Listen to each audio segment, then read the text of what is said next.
सकारात्मक सोच को आओ सारे भारत में फैलाए।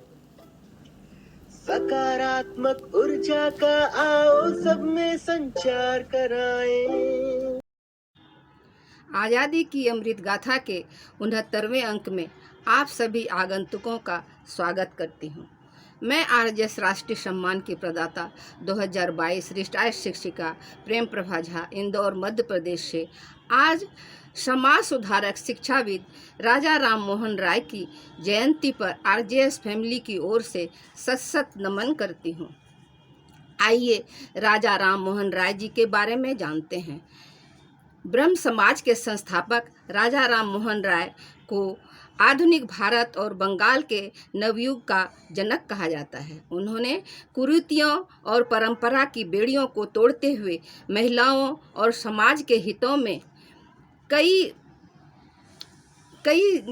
सामाजिक कार्य किए। हालांकि भारत के इतिहास में उनकी पहचान देश में सती प्रथा के विरोध करने वाले प्रथम व्यक्ति के रूप में दर्ज है, लेकिन इसके अतिरिक्त भी कई ऐसे कार्य हैं जिनके कारण राजा राम मोहन राय जी को आज भी सम्मान की दृष्टि से देखा जाता है। वे न केवल महान शिक्षाविद थे बल्कि एक विचारक और प्रवर्तक भी थे। वे कलकत्ता एकेश्वरवादी समाज के संस्थापकों में से भी एक थे। उस समय जब भारतीय भाषा और संस्कृति को ही सम्मान दिया जाता था, तब वे अंग्रेजी, विज्ञान, वेस्टर्न मेडिसिन और टेक्नोलॉजी जैसे विषयों के पक्षधर थे। 22 मई 1772 ईस्वी में उनका जन्म बंगाल के हुगली जिले के राधानगर गांव में हुआ था। उनके पिता का नाम रामकांतो राय और माता का नाम तारिणी था।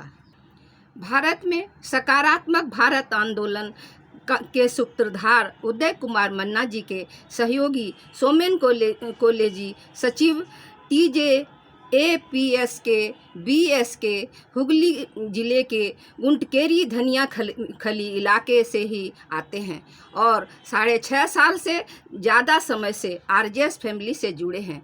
हुगली पश्चिम बंगाल में जन्मे राजा राम मोहन राय की विद्वता का अनुमान इस बात से ही लगाया जा सकता है कि 15 वर्ष की उम्र तक उन्होंने बंगला, पर्शियन, अरेबिक और संस्कृत जैसी भाषाएं सीख ली थी। उन्होंने 1809 से 1814 तक ईस्ट इंडिया कंपनी के लिए भी काम किया। वे आधुनिक भारत के निर्माता हैं। सबसे बड़े सामाजिक, धार्मिक सुधारक आंदोलनों के संस्थापक, सती प्रथा जैसे सामाजिक बुराइयों के उन्मूलन में एक महत्वपूर्ण भूमिका निभाई। उन्होंने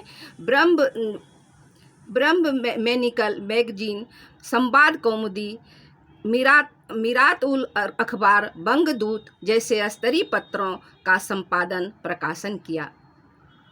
बंगदूत एक अनोखा पत्र था। इसमें बंगला, हिंदी और फारसी भाषा का प्रयोग एक साथ किया जाता था। उनके जुझारू और सशक्त व्यक्तित्व का इस बात से अंदाज लगाया जा सकता है कि सन 1821 में अंग्रेज जज द्वारा एक भारतीय प्रताप नारायण दास को कोड़े लगाने की सजा दी गई। फलस्वरूप उसकी मृत्यु हो गई।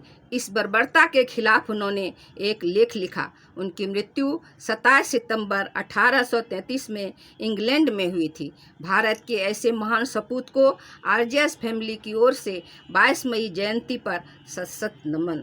जय हिंद, जय भारत, सकारात्मक भारत। सकारात्मक सोच को आओ सारे भारत में फैलाए। सकारात्मक ऊर्जा का आओ सब में संचार कराएं। ऐसा ना हो कि हम अपनी जिम्मेदारी भूल न जाएं। क्यों इंतजार करें हम किसी का, आओ एक मशाल जलाए।